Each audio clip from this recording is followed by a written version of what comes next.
আসসালামু আলাইকুম ওয়া রাহমাতুল্লাহি ওয়া বারাকাতুহু। শুভ সকাল, কেমন আছো সবাই? ম্যাম আসসালামু আলাইকুম। ওয়ালাইকুম আসসালাম। ওয়ালাইকুম আসসালাম, ভালো আছো তোমরা? ভালো আছো সবাই? আসসালামু আলাইকুম। আলহামদুলিল্লাহ ভালো। ওয়ালাইকুম আসসালাম, সবাইকে ওয়েলকাম। বাংলা ক্লাসে সবাইকে স্বাগতম, শুভেচ্ছা। তো আশা করি সততার পুরস্কার, ভাগধারা এগুলো তোমরা ভালো করে রিভিশন করেছো, তাই না? দেখি সবাই খাতা নাও, কয়েকটা প্রশ্ন উত্তর লেখো দেখি। খুব দ্রুত আমরা কয়েকটা প্রশ্ন উত্তর লিখবো। Class test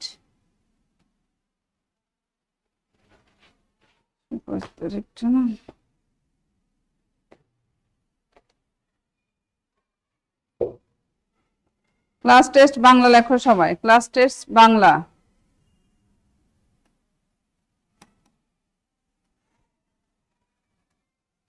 8/8/2026।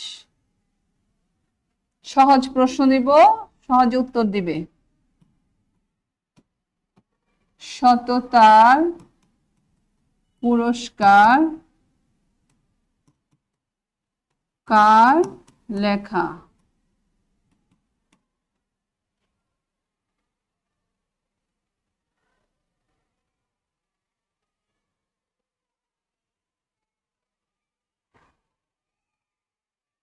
তিনি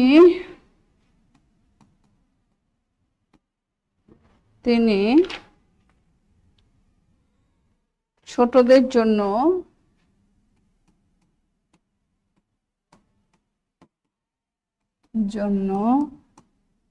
কোন দুটি, তাতে উত্তর লেখো, শুধু উত্তর, গ্রন্থ লিখেছেন?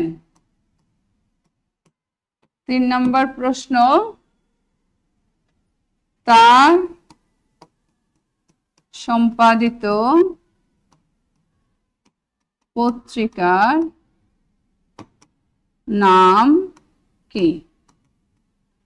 সবাইকে আমার কথা শুনতে পাচ্ছ? দেখতে পাচ্ছ? Board clear? জি ম্যাম। ওকে। সততা পুরস্কার কার লেখা? তিনি ছোটদের জন্য কোন দুটি গ্রন্থ লিখেছেন? তার সম্পাদিত পত্রিকার নাম কি? 4, তিনি কোন বিষয়ে বিএ অনার্স পাশ করেন? তিনি কোন বিষয়ে বিএ অনার্স পাশ করেন?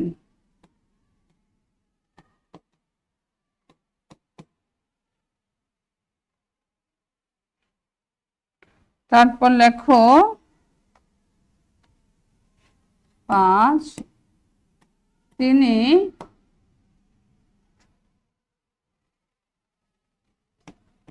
কোন বিশ্ববিদ্যালয়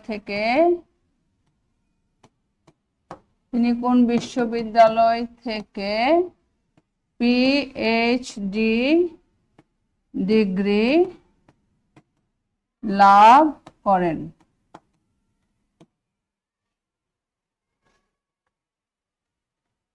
6,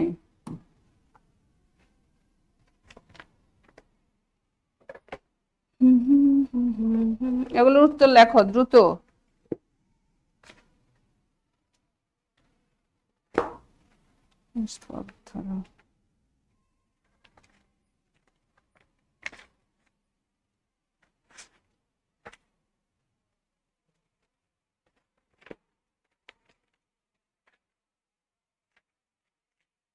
হ্যাঁ, বাগধারা লেখো কয়েকটা।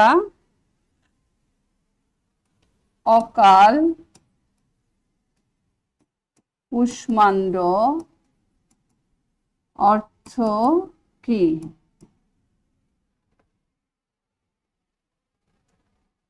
7, অরণ্যে রোদন অর্থ কি? 8, আষাঢ়ে গল্প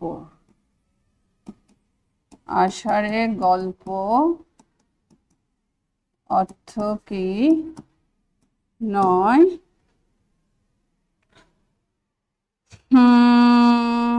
ইলশে গুড়ি অর্থ কি?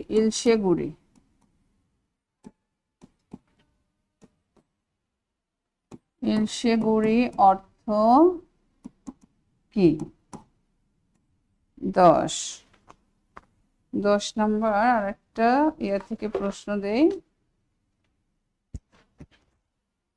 গাভীর কি হইল? খুব দ্রুত লিখে ফেলবো। হ্যাঁ, দুইজন লেখা হয়ে গিয়েছে অলরেডি। হ্যাঁ জি বলো। তার 8 নম্বর প্রশ্নটা কি? 7 7 7 অরণ্যে রোদন অর্থ কি? অরণ্যে রোদন অর্থ কি? 8 আষাঢ়ে গল্প। আষাঢ়ে গল্প অর্থ কি? আষাঢ়ে গল্প অর্থ কি?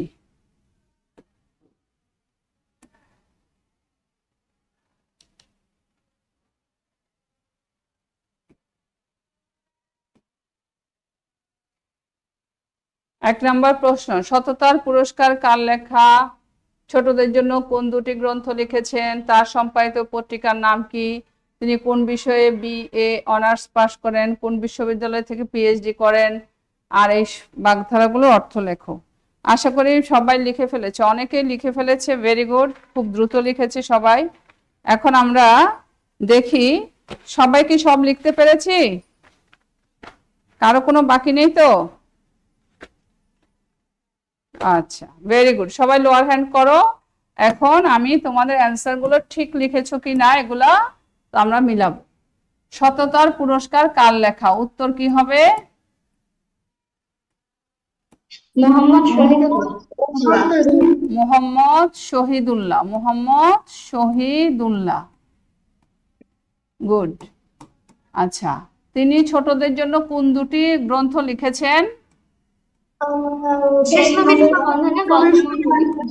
শেষ নবীর সন্ধানে আর কি?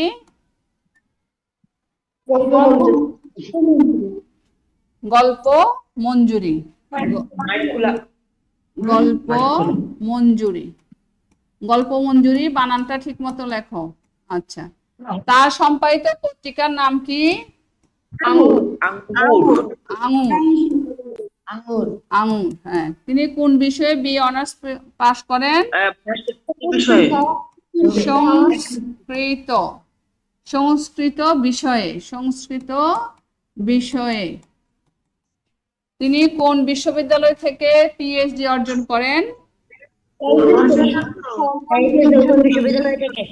প্যারিসের সোরবন বিশ্ববিদ্যালয় থেকে। প্যারিসের সোরবন বিশ্ববিদ্যালয় থেকে, গুড। তারপর বলো, অকাল কুষ্মান্ড অর্থ কি? অপদার্থ। অপদার্থ, গুড। অরণ্যের রোদন অর্থ কি? বৃথা চেষ্টা। আষাঢ়ে গল্প অর্থ কি? অবিশ্বাস্য বা আজগুবি। ইলশে গুড়ি অর্থ কি? গুড়ি গুড়ি। চন্দ্রবিন্দু আছে গুড়ি গুড়ি বানানে? হ্যাঁ, ইলশে গুড়ি গুড়ি না, চন্দ্রবিন্দু নাই। গাভীর কি হইল? বাছুর হইল। গাভীর বাছুর হইল। তো আমরা যে লেখাগুলো লিখেছি মোট 10 মধ্যে আমরা নিশ্চয়ই সকলে 10 পেয়েছি। আমরা যারা 10-এ 10 পেয়েছি প্রত্যেকে 10-এ 10 দে। আর খাতাটা আমাকে একটু ক্যামেরার সামনে দেখাও যে 10-এ 10 যারা পেয়েছো। সবাই খাতাটা ক্যামেরার সামনে শো করো, মোবাইল ক্যামেরার সামনে শো করো। হ্যাঁ, 1 জন, 2 জন, 3 জন, 4, 5, 6, 7, 8, হ্যাঁ, 9, 10, ওকে। আচ্ছা, গুড। সবাই যারা খাতা শো করেছে সবাইকে অনেক ধন্যবাদ, নামিয়ে ফেলো। ঠিক আছে, সবাইকে অনেক ধন্যবাদ, সবাই লিখেছো খুব দ্রুত। ওকে, আচ্ছা, যারা হচ্ছে আমরা 10 পাইনি, এক কম পেয়েছি, তার মানে আমাদের প্রশ্নগুলো আরো ভালো করে পড়তে হবে। একও কম পাওয়া যাবে না, 10-এ 10 আমরা সবাই পেতে চেষ্টা করব। ঠিক আছে, তো সবাইকে অনেক ধন্যবাদ। তোমরা নিশ্চয়ই খুব ভালো করে পড়েছো, সেই জন্য তোমরা ভালো নাম্বার পেয়েছো। আর যারা 1-2 কম পেয়েছো, মন খারাপ করার কারণ নাই। তারা আমরা ওই এক দুইটা প্রশ্ন যাতে আমাদের অজানা না থাকে ওগুলো আমাদের শিখে ফেলতে হবে। তো সবাইকে অনেক ধন্যবাদ। এখন আমি কোথায় যাব বলতো? এখন যাব হচ্ছে আমাদের হচ্ছে ইয়াতে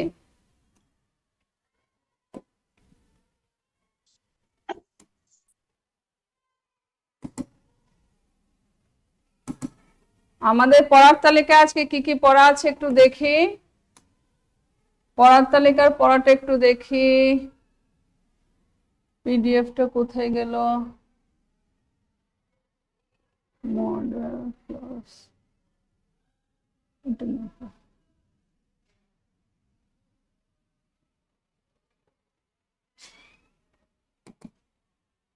এই যে আমাদের আজকের পড়াটা একটু দেখো সবাই। এটা যদিও তোমাদের কাছে আছে, কি কি পড়তে হবে আজকে আমরা কি কি পড়বো সেটা একটু দেখাই। সততার পুরস্কার তো হয়ে গেছে আমাদের। ক্লাস নাম্বার 2 পড়বো আজকে। ভাষা ও বাংলা ভাষা বোর্ড বই 2 থেকে 4 পৃষ্ঠা পড়বো। মুখস্থ পড়া বাগধারা 1 নং শীটের 51 থেকে 100 অনুচ্ছেদ ফেরিওয়ালা মূল বই থেকে পড়বো। এটা SW করব, ঠিক আছে? আজকে আমাদের মূল পড়া হচ্ছে আর মুখস্থ পড়া হচ্ছে বাগধারা। মুখস্থ পড়া কি? বাগধারা শীটের 51 থেকে 100। আর টোটাল আমাদের পড়তে হবে বাংলা দ্বিতীয় পত্র বাংলা ব্যাকরণ ও নির্মিতি বইয়ে 2 থেকে 4 পৃষ্ঠা। চলো আমরা এগুলো আগে পড়েছি, এখন জাস্ট আমরা পড়ে রিভিশন করব, কেমন? এখন আমাদের আর তেমন কোনো সমস্যা হবে না, কারণ এখন এগুলো আমাদের নখদর্পণে আমরা সবাই খুব দ্রুত পড়ে ফেলতে পারবো, ঠিক আছে?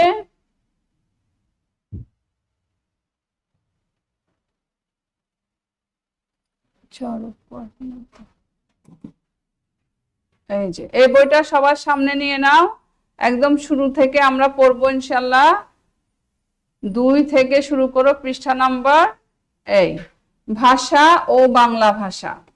এগুলো আমরা আগে পড়েছি, এখন ম্যাম বলবো তোমরা আবার আগের পড়াগুলো ঠিক আছে কিনা রিকল করব, জিজ্ঞেস করব, পড়াবো। বইয়ের মধ্যে তোমার দাগানো আছে কিনা, কোনটা বাদ আছে সেটা আবার দাগাবে, ঠিক আছে? চলো শুরু করি। ভাষা 1.1 ভাষা। প্রাণী জগতে একমাত্র মানুষের ভাষা আছে। প্রাণী জগতে একমাত্র মানুষের ভাষা আছে। শরীর ও স্নায়ু বিজ্ঞানীরা না ঝাপসা আসতেছে। আচ্ছা দেখছি একটু আরেকটু ক্লিয়ার করা যায় কিনা। তোমরা বইয়ে একটু দেখো, বইয়ের মধ্যে দেখো, অনেক সময় নেটের কারণে একটু ঝাপসা হয়। আচ্ছা, মানুষের ভাষা আছে। শরীর ও স্নায়ু বিজ্ঞানীরা পরীক্ষা করে দেখেছেন যে ভাষা ব্যবহারের জন্য মানুষের স্নায়ুতন্ত্র, মস্তিষ্ক ও অন্যান্য প্রত্যঙ্গ কি কি?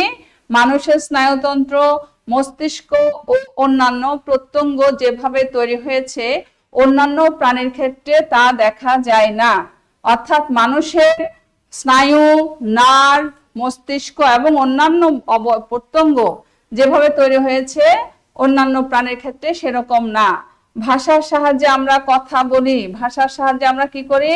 ভাষার সাহায্যে আমরা কথা বলি। ভাষার মাধ্যমে আমরা প্রকাশ করি আমাদের অভিজ্ঞতা, নানা ধরনের আবেগ, বিভিন্ন প্রকার অনুভূতি। এখানে আমরা এই 3টা জিনিস একটু দেখি, কি কি? অভিজ্ঞতা, নানা ধরনের আবেগ, বিভিন্ন প্রকার অনুভূতি।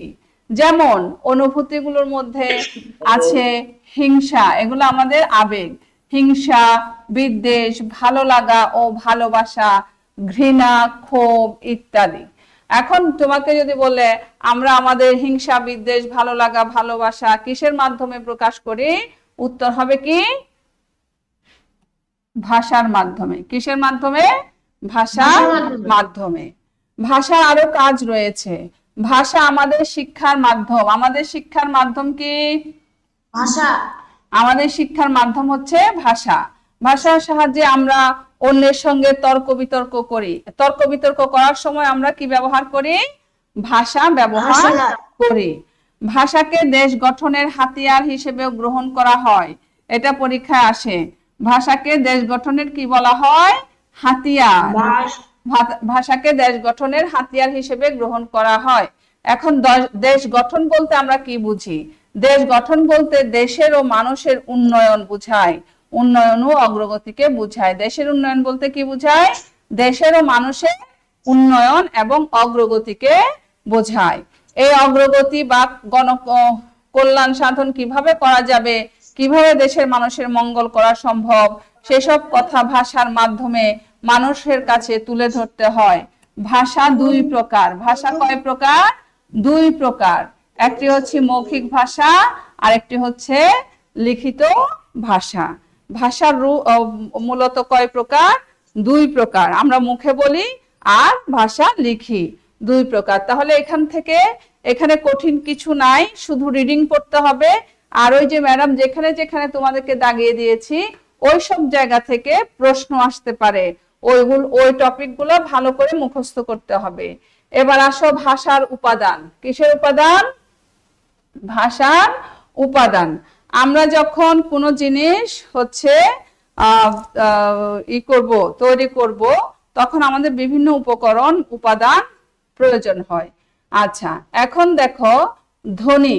ধ্বনি কি জিনিস? ধ্বনি বাতাসে আঘাতের ফলে ধ্বনির সৃষ্টি হয়। বাতাসে আঘাতের ফলে ধ্বনির সৃষ্টি হয়। কিভাবে ধ্বনির সৃষ্টি হয়? বাতাসে আঘাতের ফলে। কিন্তু সব ধ্বনি ভাষার ধ্বনি নয়, সব ধ্বনি ভাষার ধ্বনি নয়। ভাষায় তাকেই ধ্বনি হিসেবে গ্রহণ করা হয়েছে যা বাকযন্ত্রের সাহায্যে তৈরি হয়। তাহলে আমাদের যদি বলে ধ্বনি কাকে বলে, তখন আমরা বলবো বাকযন্ত্রের সাহায্যে উচ্চারিত আওয়াজকে ধ্বনি বলে। কিসের সাহায্যে? বাকযন্ত্রের সাহায্যে। বাকযন্ত্র কি? আমাদের ঠোঁট, জিহ্বা, দাঁত, এগুলো হচ্ছে বাকযন্ত্র। বাকযন্ত্রের ক্ষমতা অসীম। এর সাহায্যে আমরা পশু পাখি নানা রকম ডাক অনুকরণ করতে পারি। কিন্তু এসব ভাষার ধ্বনি নয়। ভাষার ধ্বনি শুধু বাকযন্ত্রের সাহায্যে উৎপাদিত হলে চলবে না, তাকে অবশ্যই অর্থপূর্ণ হতে হবে। তাহলে দেখো যে ভাষার যখন আমরা ধ্বনি প্রয়োগ করব, তখন শুধু বাকযন্ত্রের এখানে বাগ্যযন্ত্র লিখেছে, তোমরা এটা লেখো বাকযন্ত্র। কি যন্ত্র? বাকযন্ত্র। শুধু বাকযন্ত্রের সাহায্যে উৎপাদিত হলে চলবে না, তাকে অবশ্যই অর্থপূর্ণ হতে হবে। ধ্বনি যখন ভাষায় ব্যবহৃত হয় তখন ধ্বনিটা কি হয়ে ওঠে? অর্থপূর্ণ হয়ে ওঠে। পশু পাখির ডাক কিংবা এই জাতীয় কোনো ডাককে আমরা বলি আওয়াজ। পরীক্ষা আসবে, পশু পাখির ডাককে আমরা কি বলি? পশু পাখির ডাককে আমরা বলি আওয়াজ। পশু পাখির ডাককে আমরা কি বলবো? আওয়াজ। আওয়াজ বা সাউন্ড। ওকে। ভাষার একটি ধ্বনির স্থলে আরেকটি ধ্বনি বদলে দিলে নতুন অর্থবোধক ধ্বনি শব্দ তৈরি হয়। এটা খুব ইম্পর্টেন্ট, এটা সবাই দাগাও। ভাষার একটি ধ্বনির স্থলে মানে একটার জায়গায় আরেকটা ধ্বনি যদি আমরা বদলে দেই, তাহলে নতুন অর্থবোধক একটি শব্দ তৈরি হয়। যেমন কয়কার কাল ও কাল, এখানে ক ধ্বনিটি বদলিয়ে যদি আমরা কয়ের জায়গায় খ বসিয়ে দেই, তাহলে সম্পূর্ণ ভিন্ন অর্থ বহন করে এমন শব্দ তৈরি হবে। যেমন কয়াকার কাল ও কালের জায়গায় যদি আমরা খয়াকার খা ল বসাই, কয়ের জায়গায় যদি খ বসাই, আগে ছিল কাল মানে সময়, আর এখন হয়েছে কি? খাল। কাল আর খাল তো এক জিনিস নয়, তাই না? এটা তো আমরা বুঝতেই পারছি। যেমন এখানে হ্যাঁ, তারপর আছে গাল, তাল, ঢাল, মাল, শাল ইত্যাদি। এভাবে আমরা কি লিখেছে ক গ তম, এখানে আমরা ধ্বনি পাই। এভাবে আমরা ধ্বনি পাই না, এখানে ভুল আছে একটু। ওখানে কি লেখা আছে বলো তো? বইয়ের মধ্যে বলো কি লেখা আছে?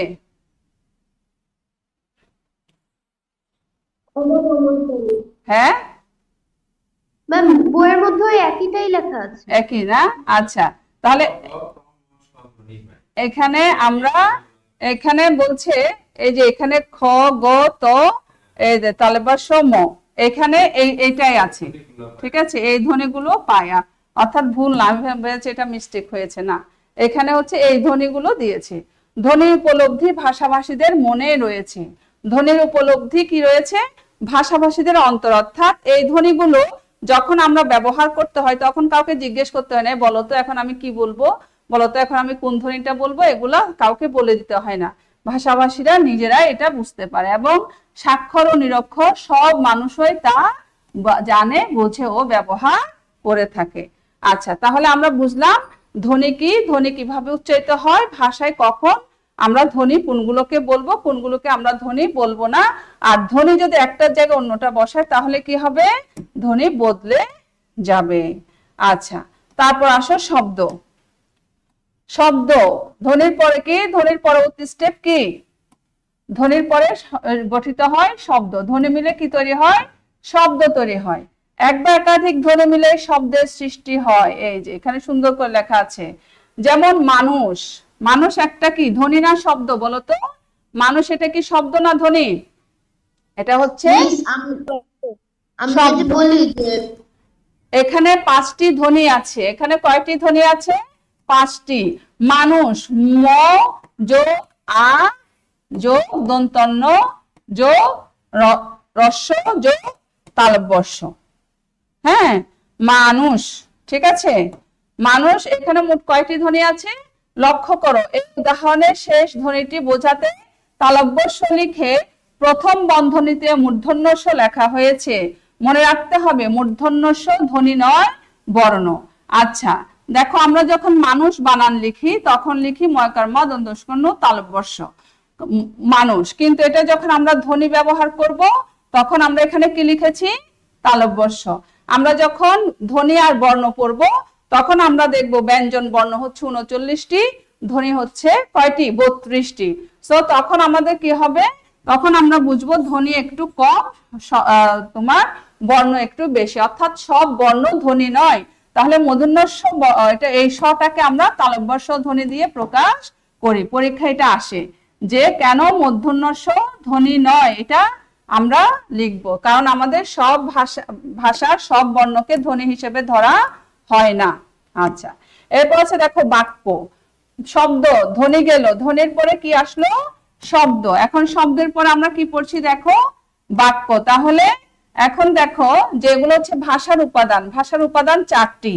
ভাষার উপাদান কয়টি, 4টি। কি কি, ধ্বনি, শব্দ, বাক্য, আরেকটা হচ্ছে বাগর্থ, আরেকটা কি বাগর্থ। এবার আসো আমরা একটু বাক্য সম্পর্কে বলি। সেন্টেন্স, বাক্য বলতে কথা বা বাচনকে বোঝায়। এটা একটু হচ্ছে দাগাও, এটা বই থেকে দেয় অনেক সময়, অনেকে বাক্য বলতে কি বোঝায়, এটা কথা বা বাচনকে বোঝায়, এই কথাটা শূন্যস্থানে লিখতে হয়। ভাষার উপাদান হিসেবে ধরলে বাক্যের স্থান তৃতীয়। ভাষার উপাদান হিসেবে ধরলে বাক্য কততম, তৃতীয় স্থানে রয়েছে। জি, ধ্বনি দিয়ে যা শুরু হয়েছিল শব্দে এসে তা আরো সংহত হয়, বাক্যে এসে পরিপূর্ণ না হলেও সে অনেকটাই পূর্ণতা পায়। প্রতিটি বাক্যই কেউ উৎপাদন করে আর কেউ শুনে, প্রত্যেকটা বাক্য একজন বলে আরেকজন অন্য কেউ শুনে। বাক্যের সঙ্গে তাই দুজনের সম্পর্ক রয়েছে, বক্তা ও শ্রোতা। এটা পরীক্ষা আসে যে তোমার একটি বাক্যের সাথে কয়জনের সম্পর্ক রয়েছে, একটি বাক্যের সাথে 2 জনের সম্পর্ক রয়েছে। একজন হচ্ছে বক্তা যিনি বলেন, আর একজন হচ্ছে শ্রোতা যিনি শুনেন। এখন আমি বলছি তোমরা শুনছো, আমি বক্তা তোমরা শ্রোতা, আবার যখন তোমরা বলো তোমরা বক্তা আমি শ্রোতা। এই দুই পক্ষের মধ্যে কোনো ঘাটতি থাকলে চলে না, বক্তা এবং শ্রোতার মধ্যে কোনো ঘাটতি থাকলে চলে না। বক্তা যা বলে তাতে শ্রোতার সব কৌতূহল মিটতে হয়, বক্তার কথা শুনে শ্রোতা সব কৌতূহল কি করতে হয়, মিটতে হয়। যদি বক্তা অসম্পূর্ণ কথা বলে তাহলে শ্রোতা কিছু বুঝতে পারে না। তাহলে কি হবে দেখো, এই জন্য বলা হয় যা উক্তি হিসেবে সম্পূর্ণ, তাহলে বক্তাকে কি সম্পূর্ণ অর্থবহ কথা বলতে হয়, যা উক্তি হিসেবে সম্পূর্ণ এবং যাতে শ্রোতা পরিপূর্ণভাবে তৃপ্ত হয় তাই হলো বাক্য। তাহলে বাক্য কাকে বলবো, যার মাধ্যমে সম্পূর্ণ মনোভাব প্রকাশ পায় এবং শ্রোতা পরিপূর্ণভাবে বুঝতে পারে বা তৃপ্ত হয়, সেটি হলো বাক্য। যেমন আমরা গ্রামে বাস করি, মহৎ গুণই মানুষকে বড় করে, এখানে দুটো বাক্যের উদাহরণ দিয়েছে। আর এখানে দেখো এই যে একটা ছবি আছে, একজন বলছে একজন শুনছে, আবার একজন বলছে আরেকজন শুনছে, বক্তা শ্রোতা। এবার আসো বাগর্থ নিয়ে আমরা একটু আলোচনা করি। বাগর্থ, অভিধানে শব্দের অর্থ থাকে, কোথায় শব্দের অর্থ থাকে, অভিধানে শব্দের অর্থ থাকে, কিন্তু সেই শব্দ যখন বিশেষ পরিবেশে ব্যবহার করা হয় তখন তার অর্থ বদলে যায়। কি মজার ব্যাপার! হ্যাঁ, ডিকশনারিতে, ইংরেজিতে বলে ডিকশনারি, বাংলায় বলে অভিধান। শব্দের অর্থ থাকে কোথায়? অভিধানে। কিন্তু মজার ব্যাপার হচ্ছে আমরা সবসময় শব্দগুলো অভিধানে যে অর্থ প্রকাশ করে সে অর্থে ব্যবহার করি না। কেমন? একই কথা বলা চলে বাক্য প্রসঙ্গে। আমরা শব্দের সাহায্যে যে বাক্য তৈরি করি তার অর্থ বাক্যে গিয়ে পরিবর্তিত হতে পারে। যেমন পোড়া। পোড়া একটা কি? পোড়া একটি শব্দ। পোড়া একটি শব্দ, এর অর্থ দগ্ধ হওয়া। পোড়া শব্দের আভিধানিক অর্থ কি? পুড়ে যাওয়া, দগ্ধ হওয়া। হ্যাঁ, এটা ডিকশনারিতে লেখা আছে। আচ্ছা, আগুনে তার ঘর পুড়ে গেছে শব্দটি দিয়ে যখন বাক্য তৈরি করে বলা হয় আমার মন পুড়ছে, তখন এই পোড়া দগ্ধ হওয়া নয়।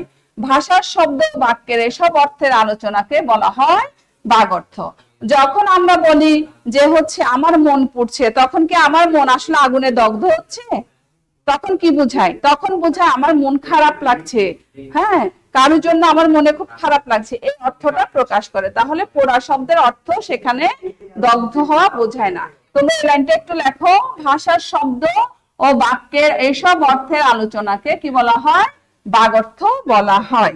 এবার আসো প্রকাশ মাধ্যম ও ভাষা। এখন আমরা কি পড়বো? প্রকাশ মাধ্যম ও ভাষা। ভাষা মানুষের ভাব প্রকাশের একমাত্র মাধ্যম। হ্যাঁ, এসব ভাষা ছাড়াও কি আরো ভাষা ছিল মানুষের?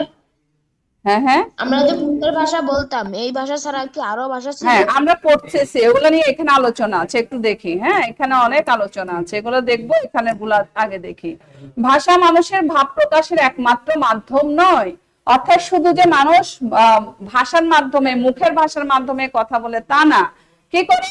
এর জন্য আরো কিছু মাধ্যম রয়েছে। ভাষা আবিষ্কারের পূর্বে নানা রকম অঙ্গভঙ্গির মাধ্যমে, কখনো আবার ছবি এঁকে মানুষ নিজেকে প্রকাশ করেছে।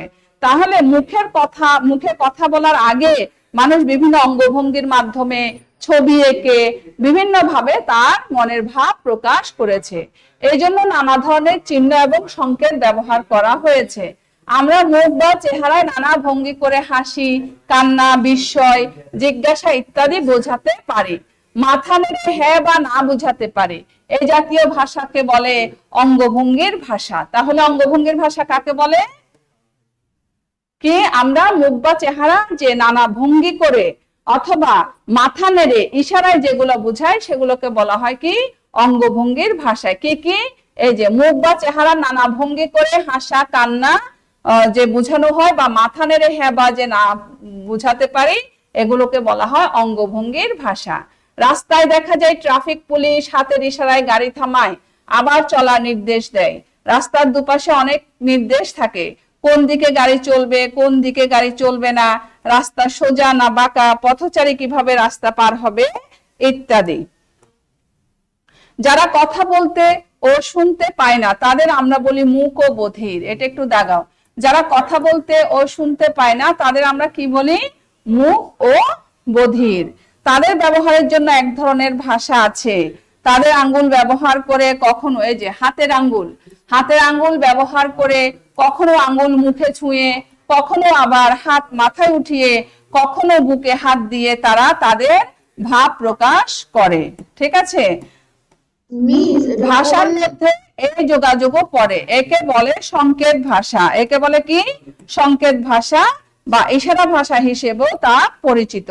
তাহলে আমরা এখানে দেখলাম দুইটা ভাষা আরো নতুন, একটা হচ্ছে অঙ্গভঙ্গির ভাষা আর একটা হচ্ছে ইশারা বা সংকেত ভাষা। তাহলে দুইটা অঙ্গভঙ্গির ভাষা, একটা অঙ্গভঙ্গির ভাষা আর একটা হচ্ছে কিসের? ইশারা ভাষা ও সংকেত ভাষা। ইশারা কি? এই যে তোমার আঙ্গুল, হাতের আঙ্গুল ব্যবহার করে কখনো মুখে ছুঁয়ে কখনো বুকে, এভাবে করে যে ভাষাটা ব্যবহার করা হয় সেটা হচ্ছে সংকেত ভাষা বা ইশারা ভাষা। তো আমাদের 2 পৃষ্ঠা পড়া হয়ে গেছে, আমরা 4 পৃষ্ঠায় চলে এসেছি। এই 4 পৃষ্ঠাটা আমি এখন আর ধরবো না, এটা আমি নেক্সট ক্লাসে, আচ্ছা এটা মনে হয় পড়ে ফেলতে পারবো, আর 5 মিনিট লাগবে, এটা পড়ে ফেলে। হ্যাঁ, মাতৃভাষা ও বাংলা ভাষা। এটা হচ্ছে কি? অর্থ মায়ের ভাষা। এটা কি? মাতৃভাষা। এখানে কি হবে? মাতৃভাষা অর্থ মায়ের ভাষা। অন্যভাবে বলা যায় আমরা মায়ের কাছ থেকে যে ভাষা শিখি তাই হলো আমাদের মাতৃভাষা। তাহলে যদি পরীক্ষা আসে মাতৃভাষা কাকে বলে, আমরা এটা লিখতে পারি। শিশু সবসময় যে মায়ের কাছ থেকে ভাষা শেখে তা নয়, কখনো কখনো এর ব্যতিক্রম ঘটে।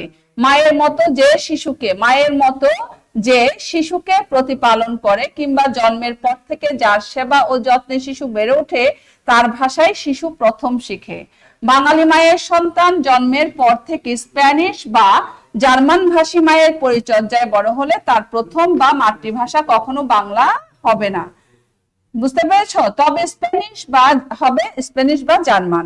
তাই বলা হয় শিশু প্রথম যে ভাষা শেখে তাই তার প্রথম ভাষা বা মাতৃভাষা। মাতৃভাষা অর্থ মায়ের ভাষা ঠিকই, তবে আমরা বলবো শিশু প্রথম যে ভাষা শিখে সেই ভাষাটি হলো তার প্রথম ভাষা বা মাতৃভাষা। সাধারণত দেখা যায় যে বাঙালি মায়ের শিশুর মাতৃভাষা কি হবে? বাংলা। ইংরেজি মায়ের শিশুর ইংরেজি ভাষা হবে ইংরেজি, আরবি মায়ের শিশুর আরবি, জাপানি মায়ের শিশুর মাতৃভাষা হবে জাপানি। আচ্ছা, তারপর দেখো ভাষার কোনো অখণ্ড বা একক রূপ নেই।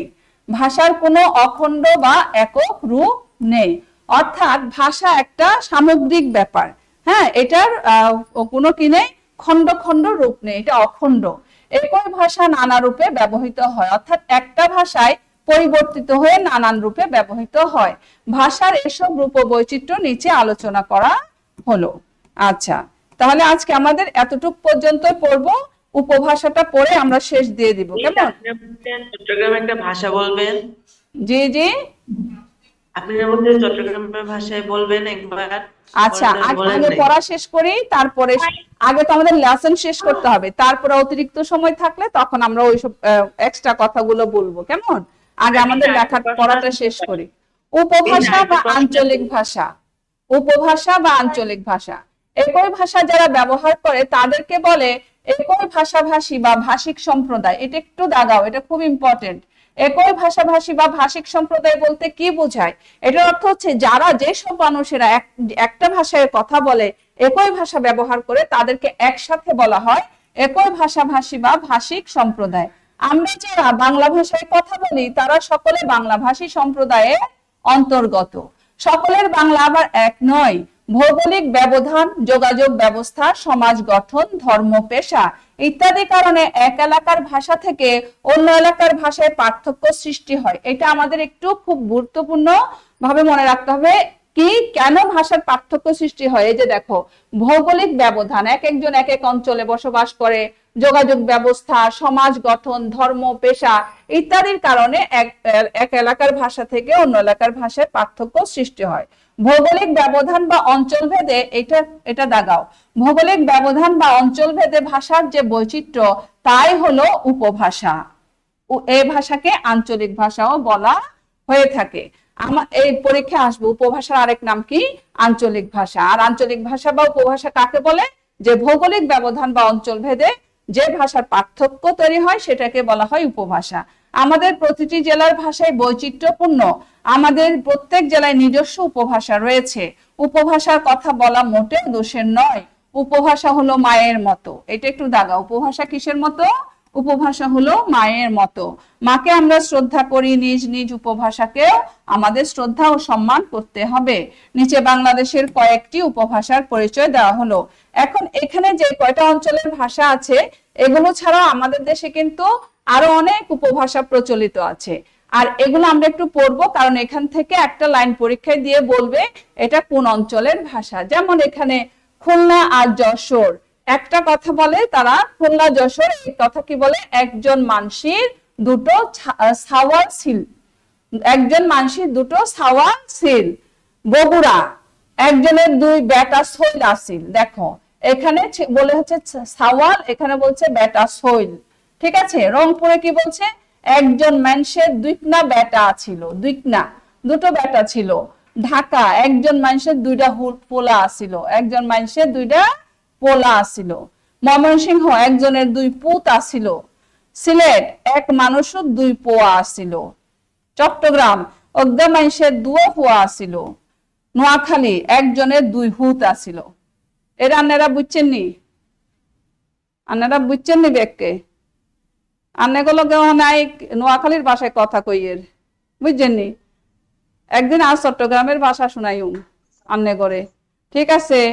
তা আন্নে করতে না হইন্য আন্নেগরা কেডা কোন অঞ্চলে আছেন যে, ঠিক আছে নি? কেমন? আমি সিলেট থেকে বলতাছি।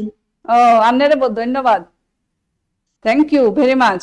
ওকে, এখন শেষ করব, ঠিক আছে? তো রিডিংটা তো শুনলে, ম্যাডাম পড়েছি, তোমরা বুঝেছো, ধরেছো, দাগিয়েছো, পড়েছো। এখন নিজেকে আবার খুঁটিয়ে খুঁটিয়ে পড়তে হবে। কোথাও যদি সমস্যা থাকে ম্যামের জন্য লিখে রাখতে হবে, নেক্সট ক্লাসে জিজ্ঞেস করবে। আর ভালো করে রিডিং পড়বে। আমাদের রিডিং এর ভিতর থেকে প্রশ্ন আসবে, কেমন? রিডিং এর ভিতর থেকে প্রশ্ন আসবে, যাতে আমরা ভালো করে উত্তর দিতে পারি সেই চেষ্টা করতে হবে। আর বাগধারাগুলো মুখস্থ করবে, অনুচ্ছেদটা এসডব্লিউ করবে, আর ম্যামের জন্য অনেক দোয়া করবে। আমিও তোমাদের জন্য অনেক দোয়া করি। সবাই ভালো থেকো। আল্লাহ হাফেজ। হ্যাঁ, আল্লাহ হাফেজ।